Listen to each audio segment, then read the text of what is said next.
good afternoon. Nagkabit po tayo ng roller dito sa Estrada Outlet. So, ipapakita din namin sa inyo ang mga kinabit pang iba dito sa outlet. Tara, sa roller dito muna tayo magsimula at tingnan din po natin ang roller dito.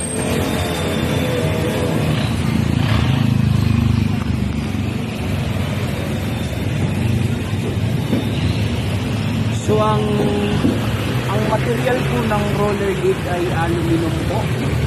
So, stainless na rin po yung lock niya. So, hindi po siya kakalawangin. Maging po ang roller gate.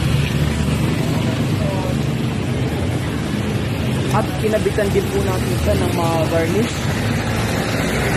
Taillight cover. Kabilaan na po siya. Bukod po sa pangpaporma po sa protection din po siya sa ilaw. At kinabitan din po natin siya ng door handle po.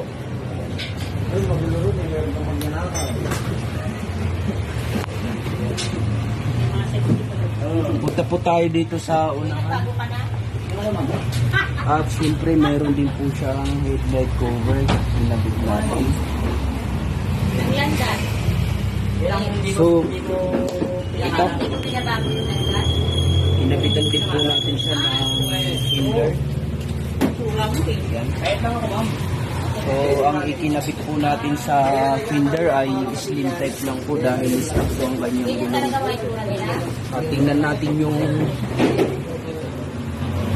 likod. Yan. So, napakaganda po ang design niya. So, pwede din po kayo magpalagay ng fender kahit stock lang po ang gulong ng unit niya. Push muna tayo, push.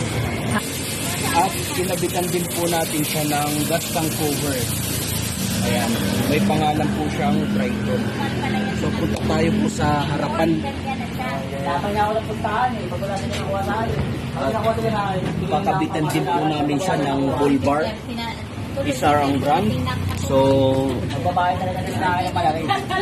Sir, nagdududa ka na rin pa, sir. so ikakabit natin po siya dito dahil ikakabit pa yung bracket niya.